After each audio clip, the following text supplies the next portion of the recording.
Oke. Nah, sekarang kita masuk ke hukum pertama termodinamika. Nah, sebelum UTS kita sudah menyinggung sedikit tentang hukum pertama termodinamika.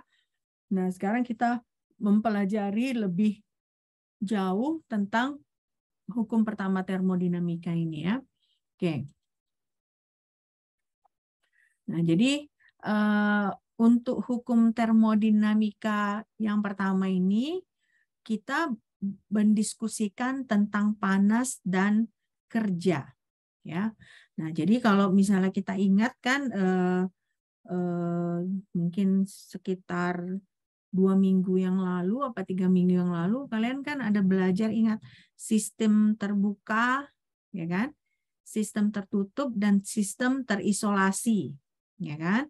Nah, kalau kita ingat kalau sistem terbuka itu massa dan suhu bisa ditransfer. Nah, sementara sistem tertutup itu hanya suhu yang bisa ditransfer. Nah, sementara kalau sistem terisolasi, nah, baik massa maupun suhu tidak dapat ditransfer. Nah, jadi kalau hukum termodinamika pertama ini berbicara tentang perubahan energi internal. Nah, energi internal di dalam sistem. Nah, ternyata perubahan energi internal di dalam sistem itu bergantung kepada kalor dan kerja. Nah, masuklah kita ke persamaan satu ini. Jadi, delta U sistem sama dengan Q ditambah W. Nah, delta U itu adalah energi internal sistem. Nah, sementara Q adalah kalor dan W adalah kerja.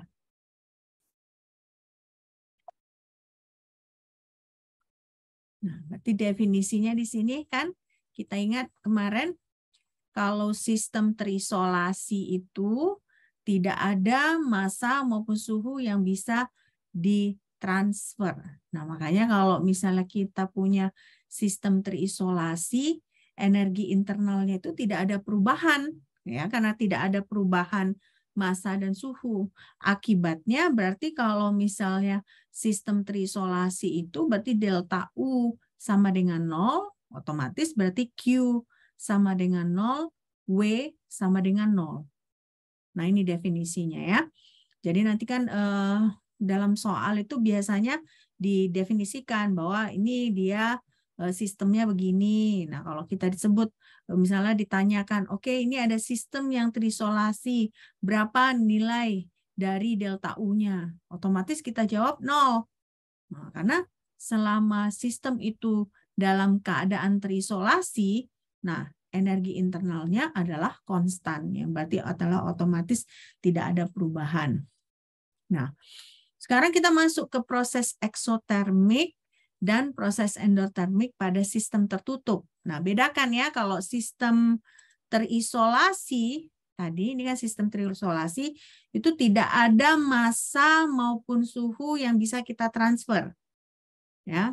Nah, kalau sistem tertutup, dia hanya suhu yang bisa ditransfer, massa tidak dapat ditransfer. Nah, maka ini untuk sistem tertutup ini energi itu dapat ditransfer masuk dan keluar sistem. Ya. Jadi energi itu bisa masuk dan keluar dari sistem. Kenapa? Karena suhunya bisa masuk dan keluar sistem. Hanya massa yang tidak bisa untuk sistem tertutup. Nah, karena itu berarti di sini kita bisa definisikan, ada konvensinya, berarti energi jika meninggalkan sistem itu nilainya negatif. Ya, negatif. Nah, ini kita sebut proses eksotermik. Nah, proses eksotermik ini berarti artinya kerja dilakukan oleh sistem. Ya. Nah, bagaimana kalau misalnya energi itu masuk ke dalam sistem? Nah, berarti kalau masuk ke dalam sistem nilainya akan positif. Nah, kalau positif nilainya kita sebut sebagai energi endotermik, proses endotermik. Nah, di sini pekerjaan dilakukan oleh sistem. Jadi lihat bedanya ya. Kalau eksotermik itu kerja dilakukan oleh sistem. Tapi kalau proses endotermik, pekerjaan dilakukan pada sistem. Nah, jadi kalau eksotermik oleh sistem, nah endotermik ini pada sistem. Jadi ada perbedaannya. Nah, sekarang coba kalian kerjakan ini. Ada 150 kilojoule pekerjaan dilakukan untuk menekan pegas dan 25 kilojoule panas dilepaskan oleh pegas selama proses kompresi. Nah, ini berapa perubahan energi internalnya? Oke, saya kasih waktu kalian untuk mengerjakannya.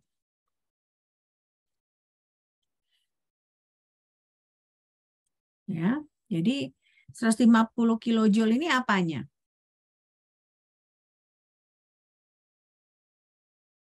150 kilojoule ini apa? —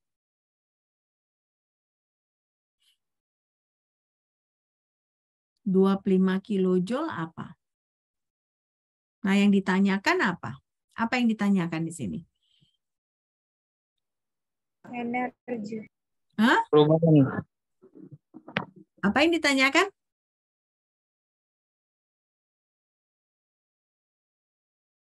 Apa yang ditanyakan di sini?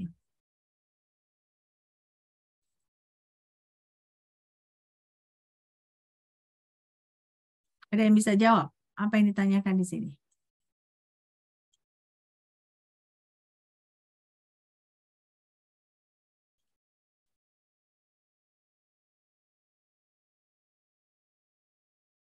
Terus 150 kilojoule itu apa dia? Lambangnya? Q atau W?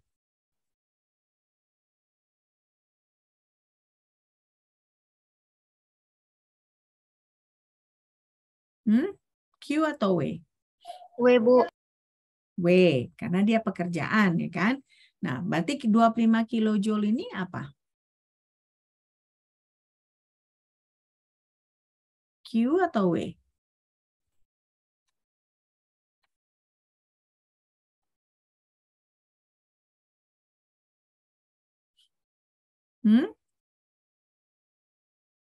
Q, Bu.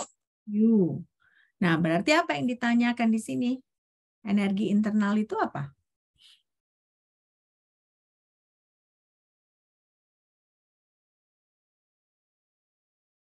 Energi internal ini apa?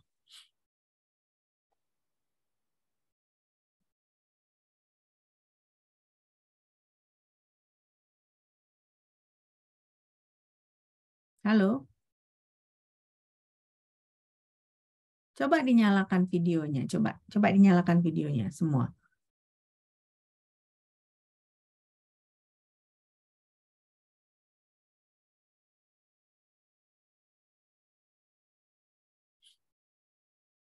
Halo? Oke, coba nyalakan Bu, video. boleh ke slide sebelumnya, Bu? Kenapa slide sebelumnya? Nih, slide sebelumnya.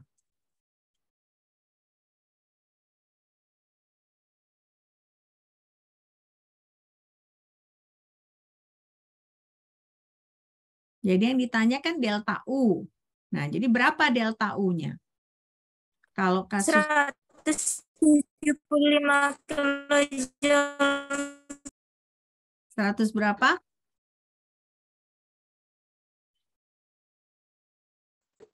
175 kilojoule. 175 kilojoule. Nah, kenapa? Karena nilai W-nya positif atau negatif di sini? Positif. Nilai Q-nya positif atau negatif?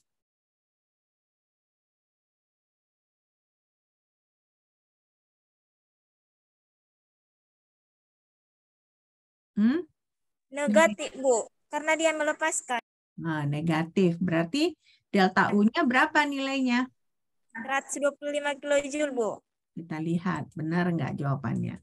Oke, nah jadi di sini ya kan kita menggunakan delta U sistem sampai dengan Q ditambah W, ya kan? Nah, ini kan pekerjaan dilakukan pada sistem. Makanya ini dia positif W-nya. Ya. Baru kalor hilang dari sistem. Makanya dia negatif karena katanya panas dilepaskan. Jadi jawabannya adalah 125 kilojoule. Ya. Jadi 150 kilojoule dikurang 25 kilojoule.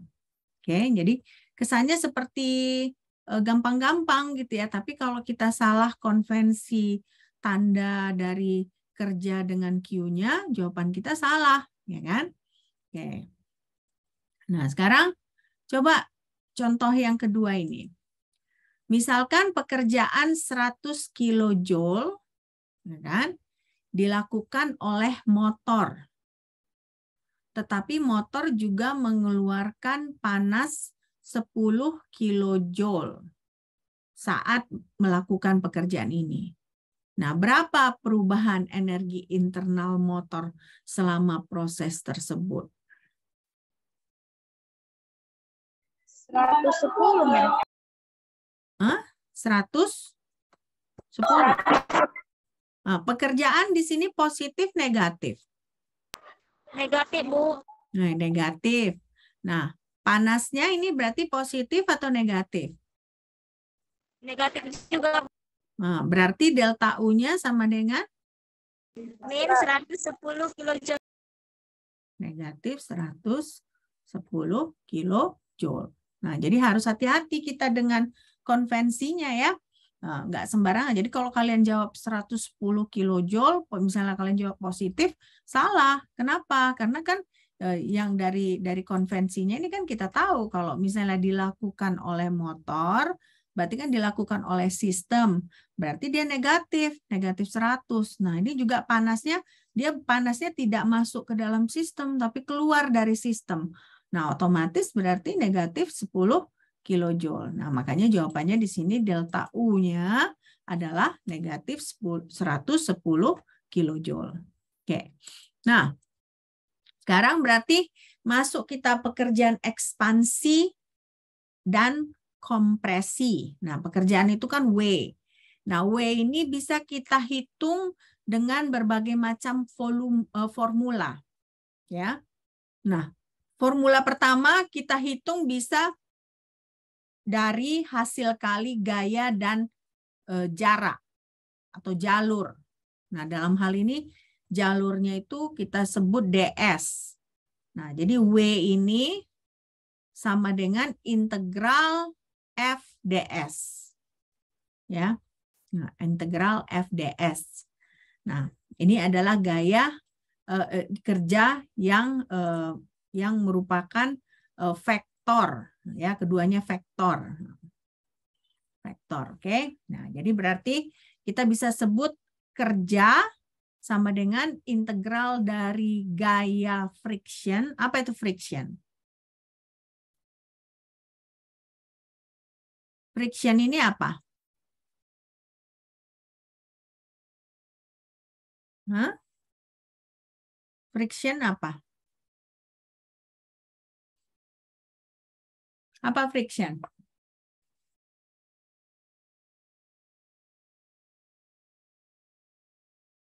Gaya gesekan ya. Berarti kerja itu sama dengan gaya gesekan, hasil kali gaya gesekan dengan jaraknya. Ya. Nah, sekarang ada juga kerja kalau misalnya dikaitkan dengan listrik. Nah, berarti kan kalau pekerjaan itu pekerjaan memindahkan muatan elektron. Nah, kalau begitu dia masuk ke persamaan 4 ini. Berarti kerja electrical, nah sama dengan integral dari muatan elektron, ya, nah, dikali ds. Ya. Nah, jadi makanya saya tadi awalnya bilang bahwa formula dari kerja ini banyak. Ya, awalnya ini kan kerja integral FDS gaya biasa. Nah, tapi juga bisa gaya gesekan. Gaya gesekan dikali dengan jarak. Nah, Tapi beda juga kalau misalnya ada kaitannya dengan listrik. Nah, kalau ada kaitannya dengan listrik berarti kerja elektrikal itu sama dengan integral energi elektron dikali ds. Ya, nah jadi ada beberapa formula dia. Oke. Nah, ada juga ini contoh yang lain, peregangan karet. Nah, kalau kalian misalnya meregangkan karet, kan kalian butuh kerja lebih keras kan, karena si karet itu melawan. Misalnya kalian tarik karet, nah si karet itu kan melawan balik dia kan, karena dia elastis. Nah, itu juga kerja. Atau misalnya kalian pernah main nggak dengan ini, dengan magnet. Nah, magnet misalnya. Magnet kalau misalnya ada besi, ya kan? Magnet itu misalnya kalau tergantung dengan kutubnya itu bisa tertarik ke besi tersebut, ya kan, magnetnya. Nah, nanti kalau kalian mau narik menjauhi besi tersebut, nah si magnetnya ini tentunya mungkin ada sedikit perlawanan. Nah, itulah berarti kerja itu tidak segampang yang dalam pikiran kita, macam-macam. Dia ada kerja dalam listrik, ada kerja dalam melawan gaya gesekan. Nah, mobil itu kan melakukan kerja juga. Kenapa? Karena ban mobil itu kan dia ketika bergerak melawan gesekan dari jalan, gitu kan? Nah, ini juga misalnya kalau kita menarik karet, nah itu kan gaya-gaya melawan gaya elastis. Nah, sementara kalau kita menarik medan magnet, dia kalau magnet besi jauh dari magnet gitu ya, dia menggerakkan magnet dalam medan magnet. Nah, itu juga ada perlawanan kan. Nah, itulah contoh-contoh pekerjaan ya. Nah, sekarang kita masuk ke kasus silinder berisi gas sempurna. Ya, karena kita berbicara ini kan kemarin kita udah belajar gas ideal, gas sempurna, gas nyata. Nah, sekarang kita masuk ke dalam termodinamika gasnya. Ya, nah kita mulai dengan ada satu piston. Nah, ada silinder, ada pistonnya. Nah, di dalam silinder itu ada gas sempurna. Ya, jadi kita asumsikan ini semua gas sempurna dulu, ya. Nah, di sini piston itu luasnya adalah A. Ya. Piston ini luasnya A. Nah, berarti si piston itu kan bergerak ya, bergerak berdasarkan tekanan. Nah, tekanan di luar dari silinder itu atau tekanan ketika menekan piston kita sebut sebagai PX. P eksternal, ya. Nah, kita tahu kalau dari rumus P itu tekanan itu sama dengan gaya dibagi luas. Ya, jadi tekanan ini adalah gaya per luas. Nah, ini kita asumsikan bahwa molekul-molekul gas bergerak dengan cepat, ya, sehingga bisa seimbang gitu antara gerakan molekul dengan tekanan eksternal yang kita berikan, ya.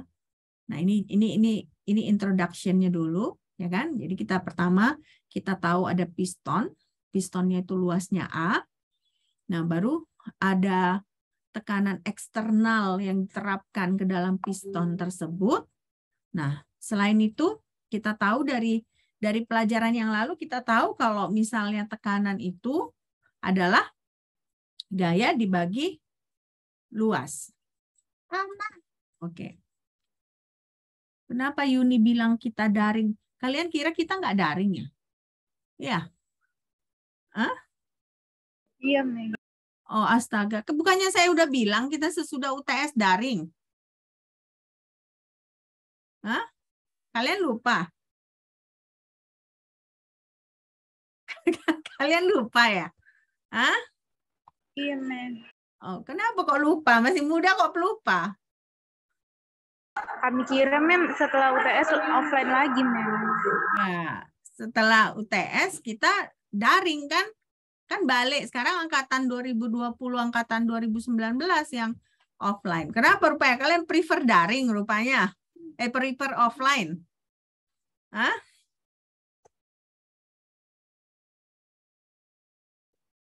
Ya? Oke, biar kalian jangan apa, kita mulai sekarang daring ya. Oke? Nah, makanya nyalakan. Nah, nyalakan video kalian. Saya bilang kan, saya nggak mau ngajar ke dinding kan. Oke? Nah, sekarang kita masukkan seperti tadi. Nah, sekarang kita lihat kerja volume. Ya, kerja volume. Nah, ini berarti kerja volume. Nah, kerja volume itu sama dengan integral, ya. Ini sebenarnya sama aja dengan ini F dibagi A dikali A dibagi DS. Nah, kenapa kok bisa gini kan? Tadi kita tahu kerja itu adalah F dikali DS aja kan? Nah, tapi kan kita mau memperhitungkan si tekanan ini tadi, tekanan eksternal tadi. Nah, makanya kita ubah di sini F dibagi A. Nah, supaya A-nya ini tidak ada, harus kita kalikan A lagi dikali DS. Tapi jadinya kan ini bisa kita ubah jadi P. Nah, sementara A dikali DS ini adalah dV, volume. Ya kan? Nah, ini kan sama dengan panjang kali lebar kali panjang kali lebar kali tinggi. Nah, jadi makanya di sini dV, ya. Nah, inilah yang kita sebut sebagai kerja volume. Nah, kerja volume itu sama dengan PX, P eksternal dikali dV. Nah, dari mana kita dapat formula ini? Dari F dibagi A dikali A dikali DS. Ya. Oke. Siap yang ini? Oke. Jelas kan? Ya.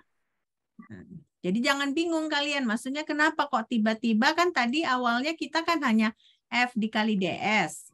Nah, intinya kita mau memasukkan si PX ini. Nah, kalau kenapa muncul di sini pun kalau misalnya kita cancel kan tetap aja nggak ada sebenarnya. Cuman kita mau memasukkan PX, jadinya ini kan jadi berubah jadi PX. Nah, ini berubah jadi DV, ya. Nah, ini memodifikasi rumus ya, memodifikasi rumus. Oke. Nah, jadi di sini kita harus membuat konvensi. Konvensi lagi seperti tadi. Kalau tadi kan kita ingat kalau dilepaskan itu negatif, kalau masuk ke dalam sistem dia positif, ya kan? Nah, ini juga kembali diulang bahwa panas positif, kerja positif untuk yang dimasukkan ke dalam sistem. Ya. Sementara kalau misalnya mengeluarkan panas, melakukan pekerjaan, nah ini berarti Q dengan W-nya, ya, kerjanya itu menjadi tanda minus. Ya, jadi ini konvensi yang harus kalian ingat lagi. Jadi kalau dia dimasukkan ke dalam sistem, nah, panas dan kerja itu positif. Tapi kalau dikeluarkan dari sistem, ya, keluar dari sistem atau dia kalau panas keluar dari sistem dia negatif. Pekerjaan dilakukan oleh sistem, nah dia juga mendapat tanda negatif. Nah, sekarang kita masukkan ini kerja volume tadi, ya kan? Kerja volume tadi kan dia berubah menjadi PX dikali dV. Nah, sekarang kita coba tambahkan nilai negatif di depannya.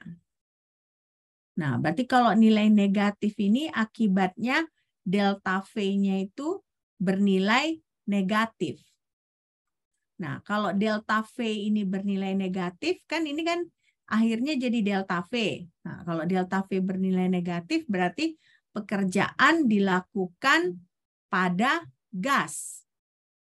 Nah, karena pekerjaan dilakukan pada gas, makanya jadinya tandanya positif. Karena ini kalau ini negatif, dikalikan negatif ini, nah dia jadi positif. Ya kan? Nah, jadi positif. Nah, jadi kalau jadi positif, berarti perolehan energi oleh sistem. Jadi sistem mendapatkan energi. Ya. Selesai nih slide yang ini? Udah ngerti kan? Udah ngerti belum? Hah?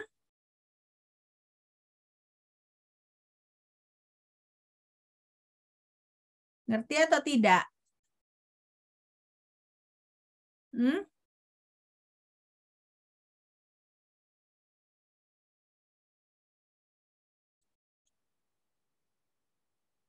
Halo?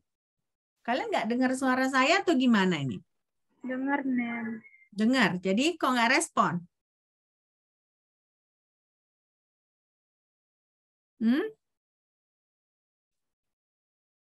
Coba direspon lah ya. Jangan nggak direspon.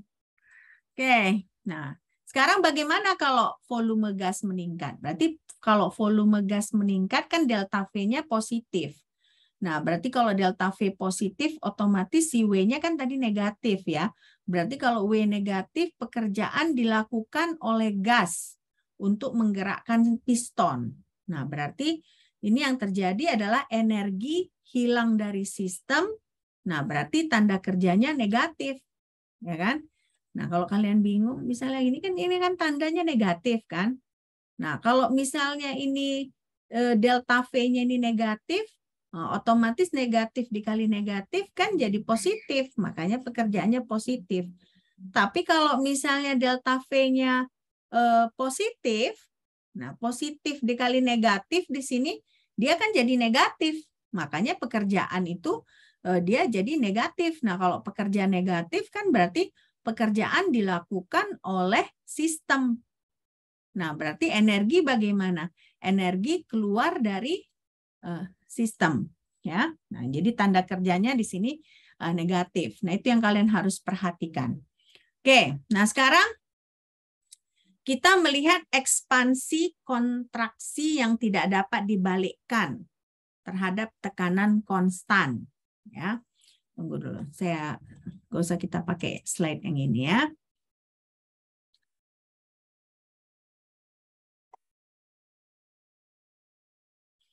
Saya buka slide yang lain.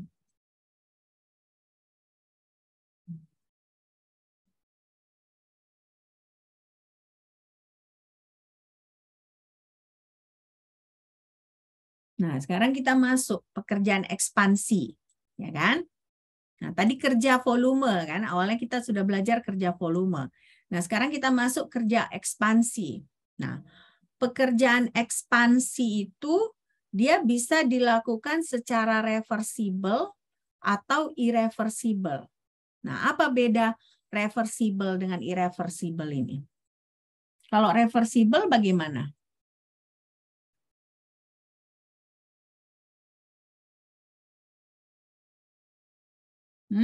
Kalau reversible bagaimana?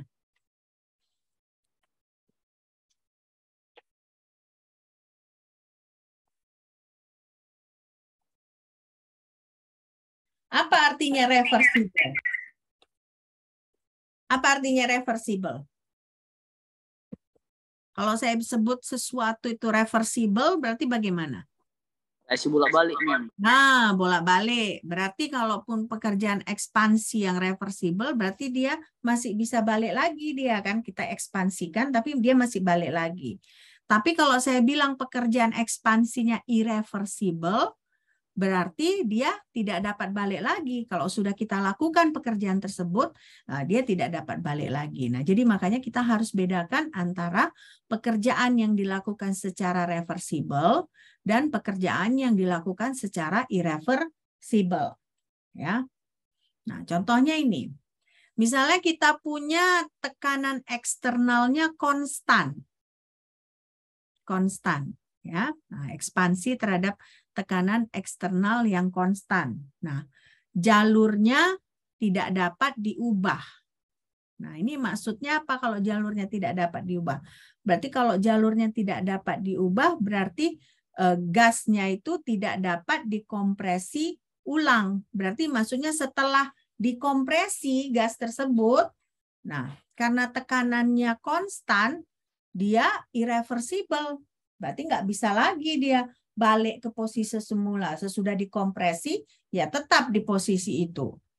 Nah, di sini ada istilahnya perubahan spontan di semua titik sepanjang ekspansi. Nah, jadi nanti ada juga yang kita sebut sebagai perubahan spontan, ya, perubahan spontan, ya. Oke. Nah, ini jadi arah spontan. Oke. Nah, sekarang kita sebut dengan kita coba diskusikan lagi arah tidak spontan. Nah, jadi bagaimana kalau ada kasus yang sebaliknya? Kalau ini kan tadi kasusnya tidak dapat balik ya, tidak dapat dikompresi ulang. Nah, bagaimana kalau kita mendiskusikan kasus yang berbeda lagi? Dia yang kebalikan dari slide sebelumnya ini. Nah, di situ berarti tidak ada perubahan spontannya. Kenapa tidak ada perubahan spontan? Karena tidak ada gaya untuk mendorong gas mencari volume yang lebih besar atau lebih kecil. Ya, oke. Nah, nanti saya tunjukkan gambarnya. Ini dia. Nah, ini dia kan. Nah, ini kalau ke dalam, dia itu adalah pekerjaan kompresi. Nah, kalau dia bisa keluar, dia pekerjaan ekspansi. Ya, ini kan kalau kalian lihat di sini dia kecil dia kan. Nah, kecil. Sementara yang ini dia lebih luas areanya. Ya, jadi di sini adalah ekspansi reversible gas ideal. Kenapa? Karena setelah dikompresi dia bisa juga balik melakukan ekspansi. Ya, jadi dia bisa prosesnya bolak-balik. Nah, sekarang kita masuk.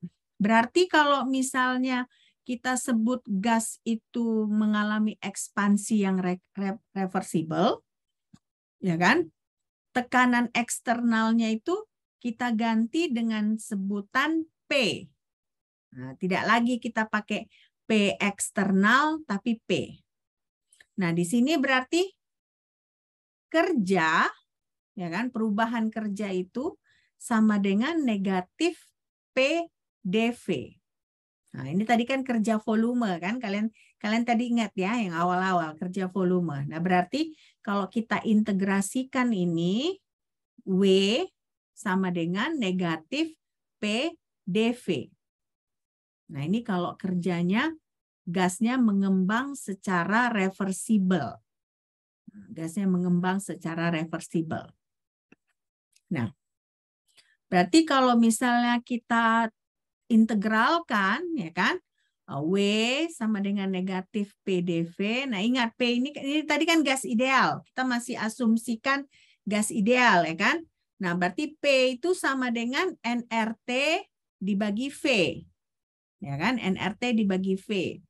Nah, kalau nRT ini bergantung nggak dengan perubahan volume?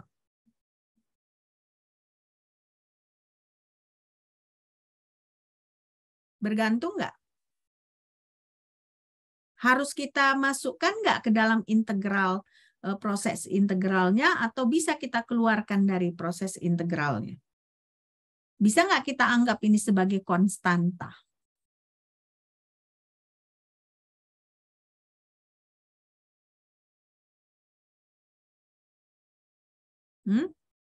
Bagaimana? Bagaimana kita menyederhanakan persamaan 3 ini?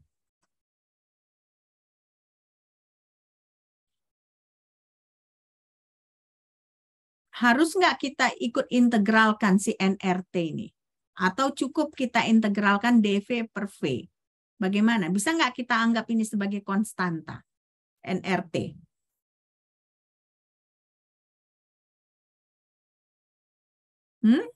Bisa nggak?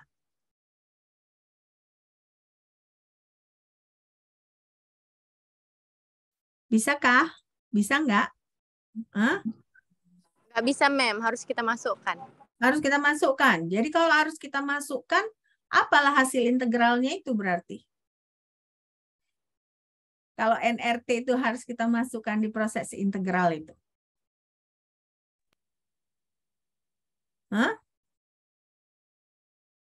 Bagaimana?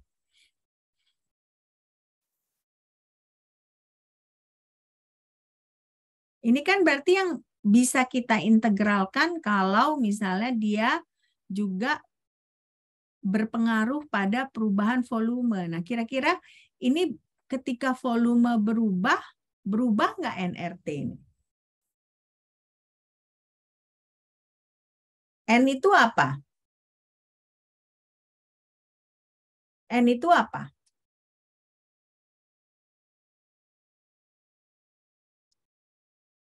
Aduh, susah kali sama kalian kalau apa ya, kuliah online ya.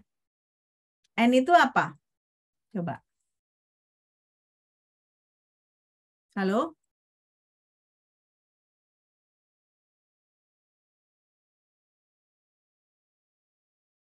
Halo? Ya, Bu. N itu apa? Jumlah mol, Bu. Jumlah mol. R itu apa? R itu konstanta, Bu. Konstanta gas. T itu? Apa, Bu? T. T itu T apa? itu suhunya, Bu. Suhu. Nah, kalau gitu nRT ini bergantung nggak? Kalau volume berubah nggak itu nRT? Hah? Kalau kalian bilang misalnya T ini masuk ke integral ini, nRT ini masuk ke integral, nggak akan bisa kita menyelesaikan integrasinya. Kenapa? Karena begitu banyak variabel yang harus kita pikirkan, ya. Nah, tapi kan kalau di sini kita tahu kan, kalau misalnya integral itu yang perlu kita cari yang mana yang bergantung pada perubahan volume. Yang bergantung pada perubahan volume ya hanya volume. Karena itu si nRT ini bisa kita keluarkan dari proses integrasi ini, ya. Nah, karena di sini pasti nanti suhunya itu kita anggap konstan. Nah, jadi kita sebut dia jalurnya isotermal. Nah, jadi ini bisa keluar dari nRT, bisa keluar dari integral. Nah, jadi W itu sama dengan negatif nRT, ya. Baru integral dV per V. Nah, setelah kita selesaikan integralnya, dia menjadi negatif nRT ln V2 dibagi V1. Oke? Nah, udah ngerti ya? Iya, Mem. Udah kan? Oke. Nah, coba kerjakan ini. Nah, ini ada pekerjaan yang dilakukan oleh 1 mol gas ideal yang mengembang secara reversibel dari volume 22,4 liter menjadi volume 44,8 liter pada suhu konstan 273 Kelvin. Nah, coba kalian hitung. Berapa W-nya berarti? Bagaimana kita menghitung W-nya? Bagaimana kita menghitung W-nya di sini? Pakai rumus apa kita menghitung W-nya?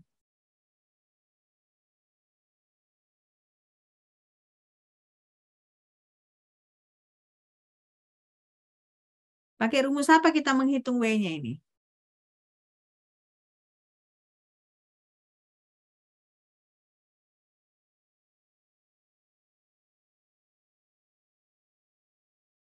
Halo?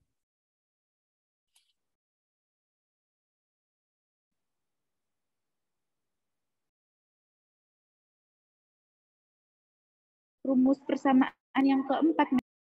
Ya, pakai rumus yang 4 ini, ya kan? Nah, berarti kita ketahui nggak T-nya, T konstannya? Kita ketahui kan? Nah, N-nya kita ketahui nggak? Diketahui. Ketahui, ya kan?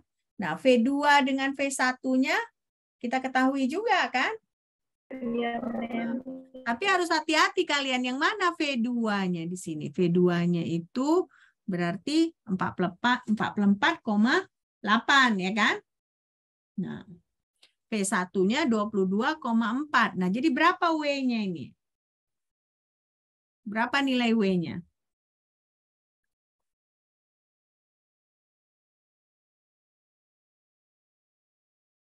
Coba hitung dulu.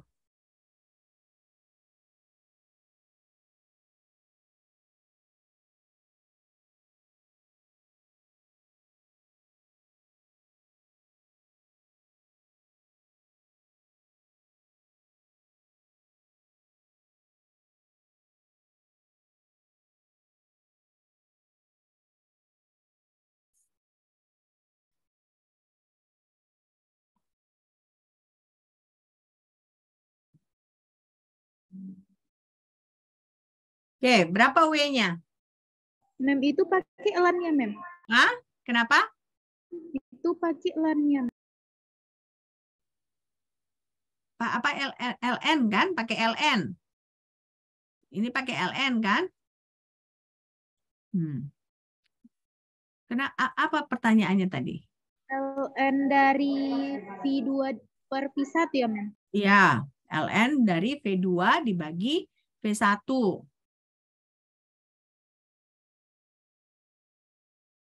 Nah, nanti kalian dapat pekerjaannya itu positif atau negatif.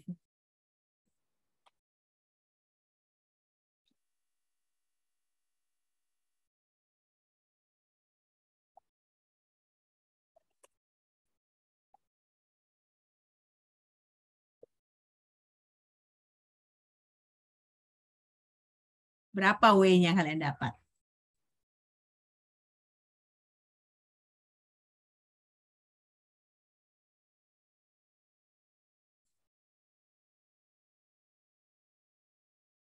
Jumlah molnya berapa jumlah molnya?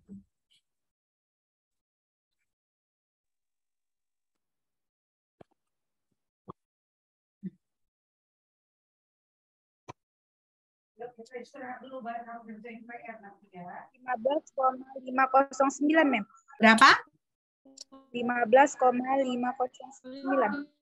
15. 509. Sudah kamu kalikan 15,5. Itu apa satuannya?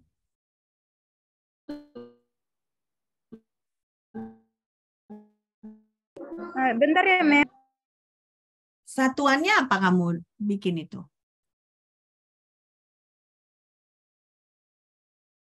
Nggak benar itu, nggak 15 koma, harusnya ribuan hasilnya.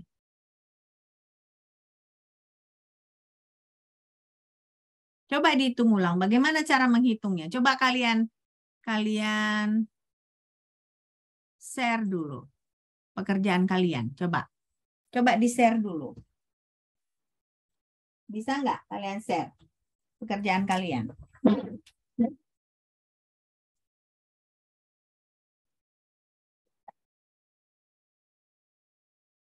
Ada yang bisa share nggak pekerjaan kalian?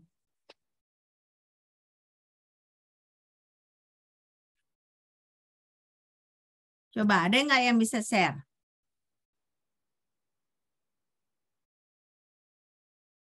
Bisa kan kalian share di ini kan? Di apa? Di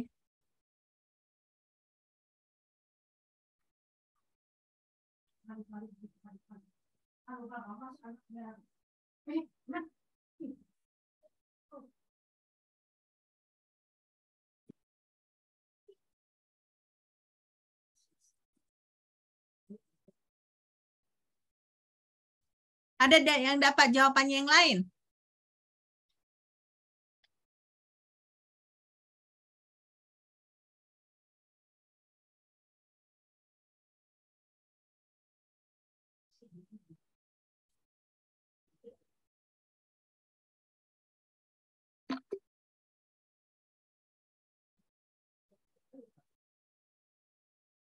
Coba, ada yang dapat jawaban yang lain? Enggak 15 koma. Selain dapat 15 koma juga, Bu. Berapa? Kenapa kok bisa dapat 15,7? Bukan 1570, enggak?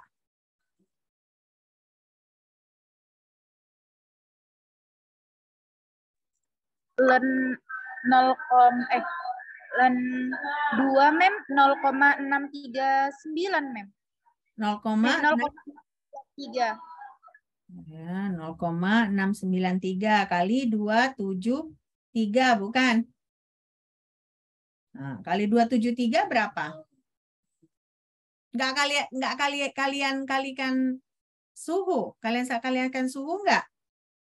NRT-nya, Mem, 1 dikali 0,082 dikali 273, Mem. Baru LAN 2, Mem. R-nya berapa kalian kalikan? R-nya berapa kalian gunakan? Ini kami buat 0,082. Nggak bisa lah 0,082. 0,082 itu apa satuannya? Coba lihat lagi catatan kalian. Apa satuannya? ATM, mall. ATM, mall, per? Nah, sementara di sini kalau kalian lihat, kalau misalnya W itu apa satuan yang diinginkan? Joule, ya. ATM itu kan satuan dari tekanan kan, nggak ada kita pakai di sini. Jadi nggak bisa kalian pakai 0,082. Makanya saya selalu bilang ke kalian, R itu nggak bisa sembarangan kalian pakai, ya kan? Nggak bisa misalnya semua kalian pakai 0,082, harus kalian tentukan dulu, perhatikan. Nah, di sini kan yang kita cari itu kerja. Nah, kerja itu satuannya joule. Dari tadi kan kita udah lihat kalau kerja itu satuannya joule. Kalau kalian pakai 0,082, apa ada dapat joule di situ? Nggak ada kan? Nah, nggak ada joule di situ. Jadi yang kita pakai itu 8,314. Nah, coba kalau kalian pakai R-nya 8,314, berapa W-nya di situ? Berapa W-nya? Coba kalian kerjakan dulu. Hah? R 8,3145 mem, hasilnya sama seperti punya mem. 1570 joule. Nah, jadi makanya kalian 1572. tapi kan bisa kita duanya bisa kita bulatkan kan jadi 0 kan. Nah, coba Iya, Mem. Ya, kita ulangi lagi ya. Coba kita lihat lagi. Kemarin kita udah belajar konstanta gas ideal, ya kan? Nah, saya ulang lagi ya karena ternyata kalian masih melakukan kesalahan di R-nya. Kalian salah taruh R, otomatis jawaban kalian salah. Kenapa kalian salah taruh R? Karena kalian tidak memperhatikan dari satuan-satuan yang ada di situ. Ya, makanya saya selalu nggak bosan-bosan mengingatkan kalian kan. Jangan lupa satuan. Jangan lupa satuan. Kalau kalian lupa satuan ya otomatis seperti itu. Ya, oke. Coba saya tunjukkan lagi ke kalian. Nah, ini ya. Tunggu dulu, bukan ini.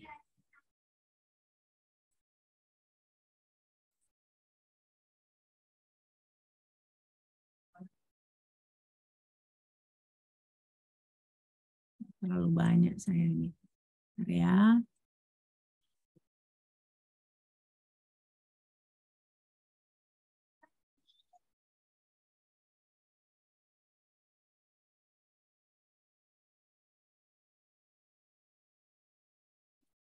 Nah, saya mau tunjukkan ke kalian konstanta gas ideal ya. Karena ternyata kalian nggak ingat, ya kan? Nah, kalian perhatikan di sini, coba. Kalau kalian pakai 0,082, ada nggak joule di situ? Nggak ada kan? 0,082 itu dia desimeter pangkat 3, ATM, Kelvin, kali mol. Nah, di sini kan berarti kalau kita mau pakai joule harus pakai 8,3145. Nggak bisa kita pakai 0,082. Saya selalu mengingatkan kan kalian dulu awal ketika kita belajar gas ideal ini. Pemakaian gas ideal itu bergantung dengan satuan yang ada di dalam soal kita. Nah, kalau kita mau misalnya mencari dalam kalori, nah berarti yang kita pakai itu bukan lagi yang ini semua, yang kita pakai 1,9872. Nah, makanya di sini itu yang harus kalian perhatikan gitu ya. Jadi nggak sembarangan kita pakai ininya ya, nggak sembarangan kita pakai satuan, pakai konstantanya. Oke, udah ngerti belum? Udah? Halo? Halo? Udah, Mem. Ya. Nah, jadi makanya coba belajar lebih hati-hati lagi ya. Kalian lihat salah kalian menentukan konstanta gas ideal. Nah, salah kalian mengerjakan soalnya kan? Kan di sini kita yang cari pekerjaan. Pekerjaan dari tadi kita tahu satuannya apa? Joule. Kalau nggak joule, kilojoule. Makanya otomatis yang kita pakai 8,314. Nah, ini dia jawabannya. Jawabannya 1.000 negatif. Negatif 1.570 joule. Ya. Nah, berarti di sini ini dia pekerjaannya dilakukan oleh siapa? Pekerjaan dilakukan oleh siapa? Halo? Kalau negatif bagaimana tadi? Kalau W-nya negatif. Dilakukan pada sistem atau dilakukan oleh sistem? Halo? Sistem. Dilakukan oleh sistem. Ah? Dilakukan? Dilakukan oleh sistem. Dilakukan oleh sistem. Nah, ini kan tadi kan kita belajar ya kan, dia ini ekspansi reversible. Ya kan, ekspansi reversible. Nah, ternyata berarti ekspansi reversible ini lebih banyak besar pekerjaan dilakukan. Ini kan dia nilainya 1,57 kilojoule. Nah, ini kan negatif ini kan hanya menyatakan bahwa pekerjaan dilakukan oleh sistem, tapi besarnya ini kan dia 1,57 kilojoule. Nah, jadi besar nilainya. Makanya di sini ada catatan bahwa ekspansi reversible itu membutuhkan lebih banyak pekerjaan kalau dibandingkan ekspansi irreversible. Ya. Nah, di sini kan contohnya ekspansi, tadi ekspansinya kan ekspansinya tekanannya konstan, ya kan? Bukan tekanannya konstan, suhunya konstan, ya. Nah, nanti kalau misalnya kita andaikan tekanannya konstan, pasti nilainya juga sama, ya. Jadi di sini kan disebut ketika keadaan kalau tekanan eksternalnya konstan, misalnya diandaikan, nah nanti nilai W-nya juga kemungkinan sama. Oke. Nah, sekarang kita masuk ke kurva PV, ya. Nah, pekerjaan ekspansi ini kita bisa bisa kita hitung dengan menghitung area di bawah kurva PV. Nah, ini dia kurvanya. Kan kita lihat ini ada V1, ada V2. Nah, baru ada P2, ada P1. Nah, pekerjaan PV itu ya, kan bisa misalnya kita menghitung misalnya kalau dari sini ke sini, ya kan? Ini misalnya kalau dia tekanannya yang konstan. Ya kan? Tekanannya yang konstan. Nah, berarti volumenya yang berubah. Berarti itu dia kerja volume. Nah, bagian yang diarsir ini adalah besarnya kerja. Makanya tadi kan kita menghitungnya pakai integral. Ya. Nah, kalau yang ini dia berarti sudah tekanannya juga berubah, volumenya juga berubah. Ya, inilah dia kerjanya. Ya kan?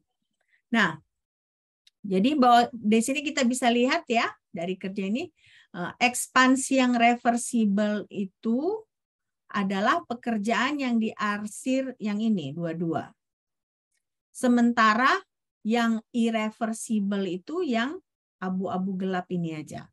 Jadi kalau yang ini dua, dia itu adalah ekspansi reversible.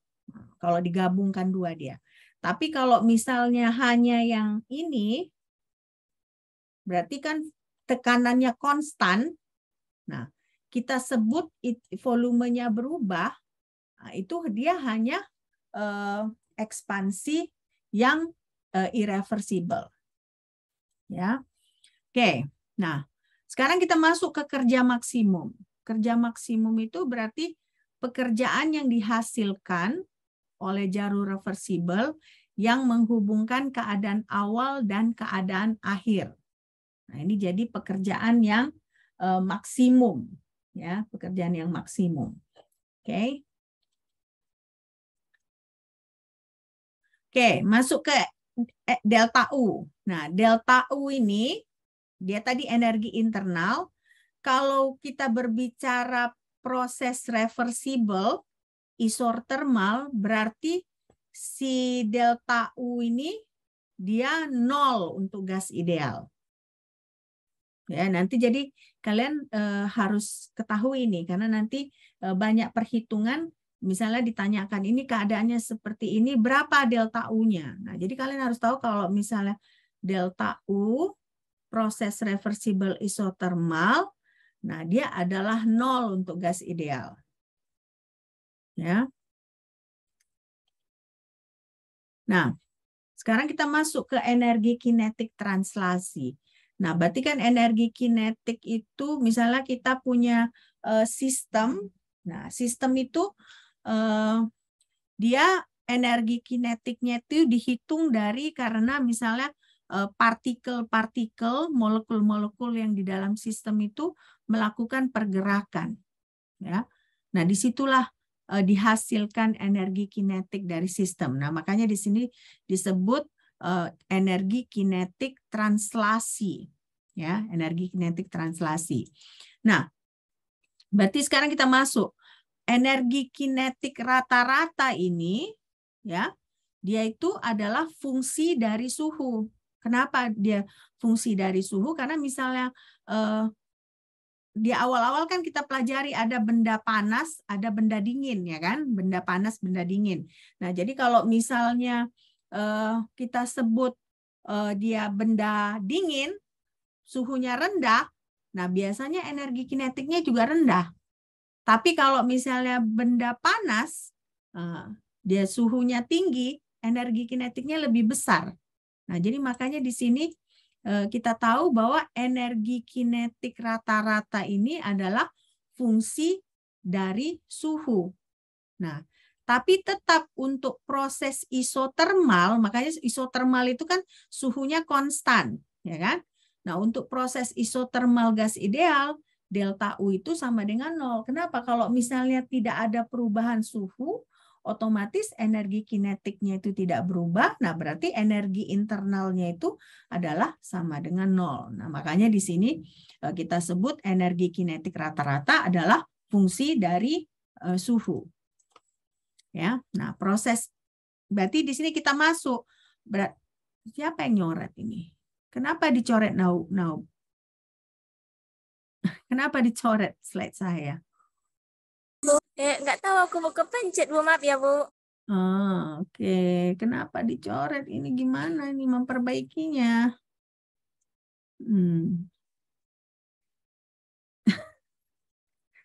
Kenapa? Udah bosen? Kita akhiri aja kelas kita, iya? Enggak, Bu. Bukan, Bu. Kalau diakhiri, Bu, nggak apa-apa kalau mau diakhiri. Oke? Nah, jadi berarti di sini kita masuk. Tadi berarti apa tadi? Pertama kita tahu energi kinetik itu fungsi dari suhu, ya kan? Nah, karena energi kinetik fungsi dari suhu berarti ketika ada proses isotermal, ya kan? Berarti tidak ada perubahan energi kinetik, tidak ada perubahan suhu, ya kan? Nah, berarti energi kinetiknya itu juga konstan, nah otomatis energi internalnya adalah 0, ya, delta U sama dengan 0. Nah, di sini berarti kalau delta U sama dengan 0, tadi delta U kan sama dengan Q ditambah W, benar nggak? Ya kan? Nah, karena delta U-nya sama dengan 0, berarti pada saat proses isotermal ini, Q itu, kalor itu adalah sama dengan negatif W. Ya. Nah, apa maksudnya? Berarti energi yang dikeluarkan untuk melakukan pekerjaan harus diganti dengan kalor atau panas. Nah, supaya apa? Supaya suhunya konstan. Kenapa? Karena kan isotermal. Nah, pada saat isotermal kan kita mempertahankan suhu, ya kan? Nah, ketika mempertahankan suhu, delta U-nya 0, nah, otomatis Q sama dengan negatif delta W.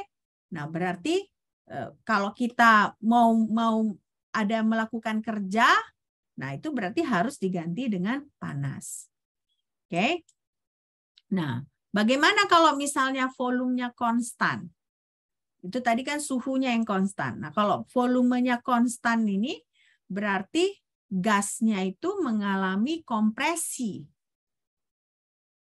Ya kan? Kompresi. Jadi yang kita ingat ini tadi satu. Ketika isotermal, nah, delta U sama dengan 0, nah otomatis Q sama dengan negatif delta W. Nah, tapi kalau untuk jalur volume konstan, nah ini dia gasnya mengalami kompresi. Ya, kompresi. Kalau tadi kan kalau kerja volume itu si pistonnya mengalami ekspansi. Nah, ekspansi yang reversibel. Tapi kalau volumenya konstan, dia mengalami kompresi. Nah, berarti contohnya ini. Kalau misalnya ada di Gunung Sinabung gitu ya. Nah, Gunung Sinabung itu biasanya itu kan proses yang terjadi di bawah itu volumenya konstan. Ya. Nah, begitu misalnya volumenya sudah tidak konstan, nah otomatis itu kan tekanannya juga berubah. Nah, makanya itu yang terjadi letusan. Ya, jadi makanya gunung yang sangat berat dapat memaksa setiap proses yang terjadi di bawahnya pada volume konstan. Oke. Nah, sekarang kita masuk ke perubahan reversibel lagi. Oke, perubahan reversibel. Nah, di sini perubahan reversibel yang perlu kita lihat DU sama dengan DQ ditambah DW. Ya kan, DW. Nah, DW tadi kan kita ingat dia kerja volume. Ya kan, kerja volume. Ini kan karena ada perubahan reversibel ekspansi, berarti ingat ya. Kalau ekspansi itu berarti dia kerja volume, berarti volumenya berubah. Nah, makanya di sini DW-nya itu sama dengan negatif P dV. Nah, ada perubahan volume. Coba kalian catat dulu persamaan 5 ini. Coba kalian catat. Karena nanti ada contoh soal lah. Biar kalian ngerti. Oke?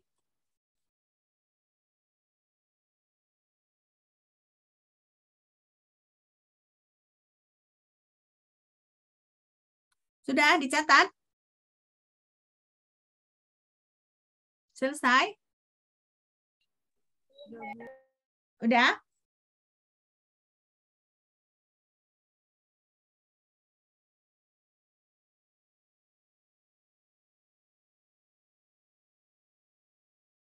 Nah, oke. Nah, perhatikan ini yang 5. Nah, bagaimana kalau kita buat volumenya konstan? Apa yang terjadi di sini? Kalau volumenya konstan. Kalau volumenya konstan, otomatis bagian yang ini dia 0, ya kan? Nah, karena bagian ini yang 0, berarti si DU-nya sama dengan apa? Sama dengan apa? Halo? Sama dengan apa? DQ, Mem. Nah, DU sama dengan DQ. Nah, jadi kalau misalnya volumenya konstan, ya kan? Ini kan tadi kita masih berbicara kita ada perubahan volume, ya. Tapi bagaimana kalau volumenya konstan? Nah, kalau volumenya konstan, otomatis kerjanya 0, ya kan? Karena dV-nya 0. Nah, berarti DU sama dengan DQ. Nah, di sini kalian lihat DU sama dengan DQV. Nah, V yang dalam subskrip ini menyatakan bahwa volume konstan. Ya, volume konstan. Nah, berarti dari sini kita bisa tahu ya bahwa DQ sama dengan DQ per DT dikali DT. Nah, berarti DQ per DT itu kita bisa sebut sebagai C. Apa itu C? Di sini. C itu apa?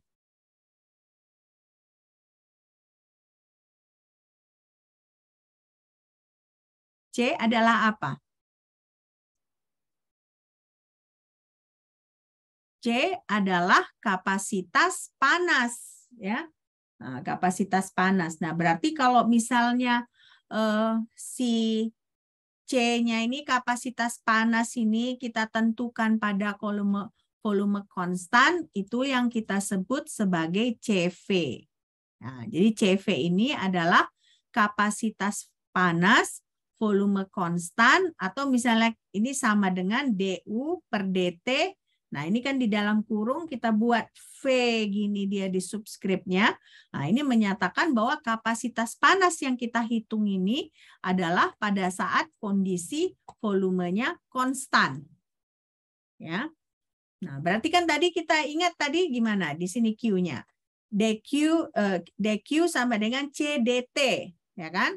Nah, DQ sama dengan CDT. Nah, berarti dari persamaan 7 tadi kita bisa hitung Q sama dengan N CV DT. Nah, N sama CV ini harus kita integrasikan nggak? Harus kita integrasikan nggak? Bisa nggak kita keluarkan dia keluar integralnya? Bisa nggak?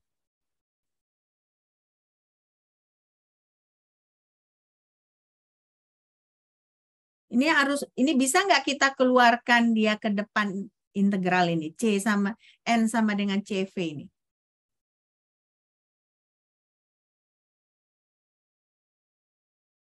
Bisa nggak?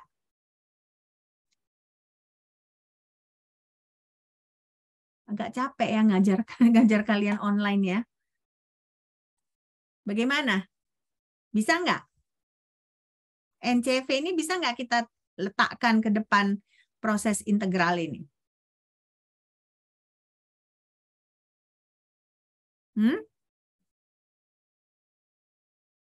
Bisa nggak? Bisa ya. Jadi yang kita integralkannya itu hanya DT-nya. Ya, berarti nanti yang kita dapat itu Q kalor pada volume konstan itu kita hitung memakai kapasitas panas volume tetap dengan NCV delta T. Oke. Nah, coba ini ada soal. Ya. Coba kalian kerjakan. Ada 1 mol gas ideal dengan nilai CV-nya itu 3/2R. Nah, suhu yang perubahan suhunya itu dari 125 Kelvin sampai 255 Kelvin. Nah, ini dia prosesnya pada volume konstan. Nah, yang ditanyakan hitung delta U, hitung Q, hitung W. Nah, sebelum kalian menghitung, kalau volumenya konstan, W-nya berapa? W-nya berapa?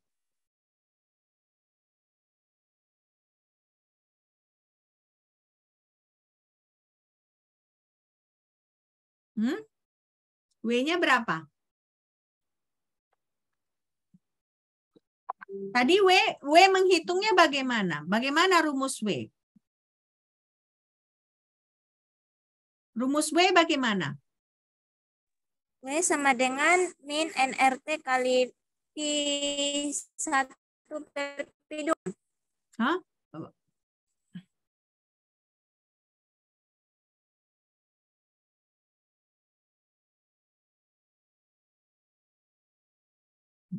Ini kan DW. Nah, berarti W itu bagaimana? W sama dengan?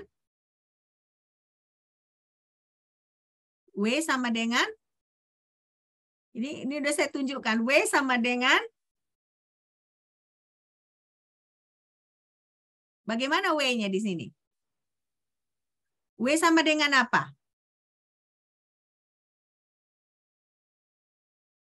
Halo? W-nya sama dengan apa ini? W-nya? Negatif P DV. Ya kan? Negatif PDV.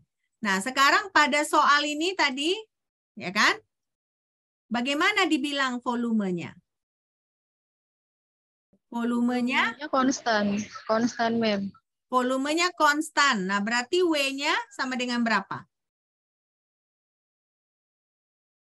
0, Mem. 0. Oke? Itu yang saya mau tahu, mau tahu kalian udah ngerti nggak? Jadi ketika volume konstan, kerja itu W itu sama dengan 0. Karena kerja sama dengan negatif PDV, ya kan? Nah, sekarang bisa nggak kita hitung Q? Pakai rumus ini. Coba kalian hitung Q. Nah, ketahuan nggak berapa T1, T2-nya di situ? T1, T2-nya ketahuan nggak? Tahu kan? T1-nya 125 Kelvin, T2-nya adalah 255 Kelvin. Nah, berarti coba kalian hitung Q. Ya? Halo? Kenapa?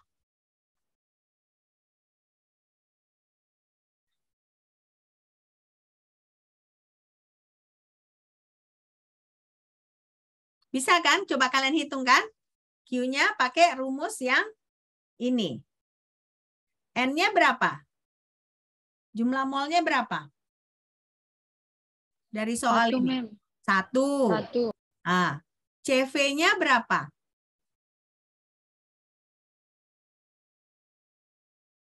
CV-nya berapa ini? 3/2 Ya, mem. R. 3/2 R. Berarti N CV integral T1 sampai T2 DT. Nah, berapa hasil Q-nya di situ?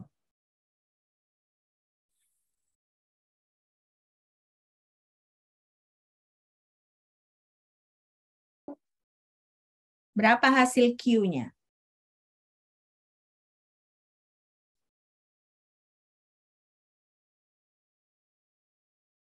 Nilai R-nya itu mem dimasukkan juga. Ya, dimasukkanlah. Nilai R tadi apa saya bilang? Kalau kita mau cari, kalau Q kan tetap juga dia joule kan? Berarti yang mana kita pakai R-nya? Yang mana? 8,314. Ya, 8,314. Nah, coba kalian hitung Q-nya dengan memakai rumus yang 9 ini.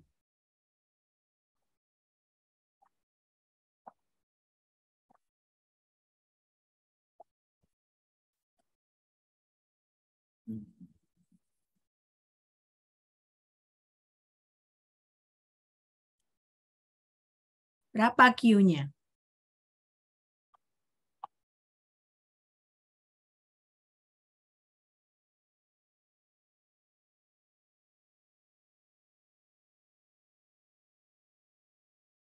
Hasilnya 0 ya, mem. Berapa hasilnya?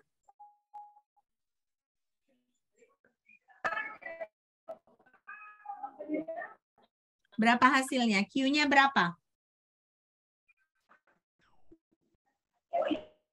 Berapa Q-nya? Aduh, capek kali lah ngajar kalian online ini.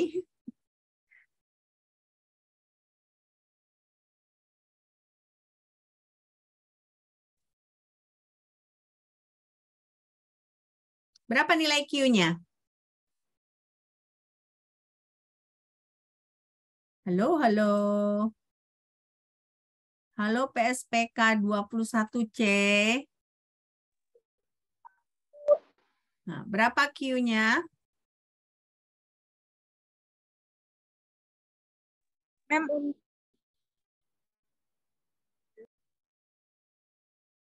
Kalian bingung, integral DT itu hasilnya apa?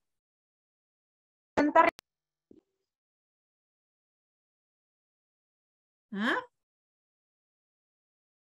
Bingung masukin rumusnya. Bingung masukin rumusnya, ya udah saya tunjukkan aja lah ya. Oke. Nah,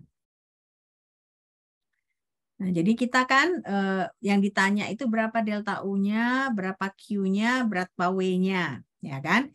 Diketahui N-nya 1 mol, CV-nya 3/2 R, volumenya konstan 10 liter, suhunya berubah dari 125 Kelvin ke 255 Kelvin, ya kan?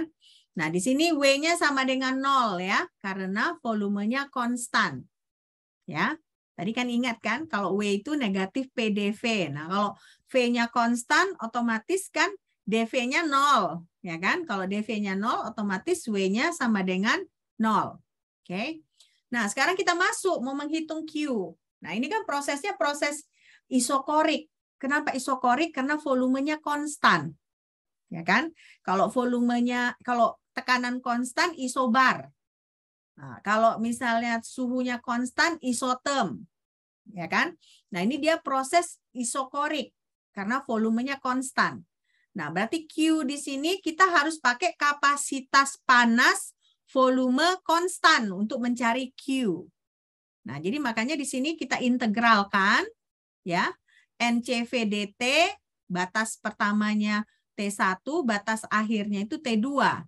Nah, N dengan CV ini adalah konstanta. Ya, CV konstanta tadi 3/2 R. R itu konstanta gas ideal.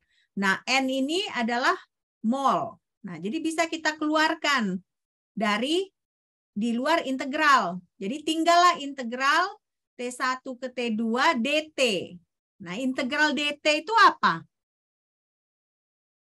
Integral dt. Hasilnya apa? Kalau saya tanyakan integral dx, hasilnya apa? Dx, integral dx. Hasilnya x, kan? Nah, berarti di sini kan hasilnya t. Nah, tapi karena ada batas, berarti NCV dikali T2 dikurang T1. Nah, itulah dia dapatnya CQ. Nah, kalau kalian lihat di sini kan NCV dikali T2 dikurang T1. Nah, tinggal kita masukkan semua nilai-nilai ini, dapatlah 1620 joule. Ya. Atau 1,62 kilojoule. Nah, jadi kalau ditanya berapa energi internalnya sama dengan Q. Ya, berarti delta U sama dengan juga 1,62 kilojoule. Udah ngerti belum? Saya capek kali rasanya ngajar online ini. Jadi kita hentikan aja lah ya kelasnya ya. Lelah saya gini. Nggak ada respon dari kalian. Udah ngerti belum ini? Udah ngerti belum? Udah, Mem. Udah ya? Oke. Sebaiknya kita akhiri sebelum saya perlu ini mental healing dulu. Agak hilang kesabaran saya ngajar kalian hari ini. Ya, kita lanjutkan minggu depan ya. Oke. Bye.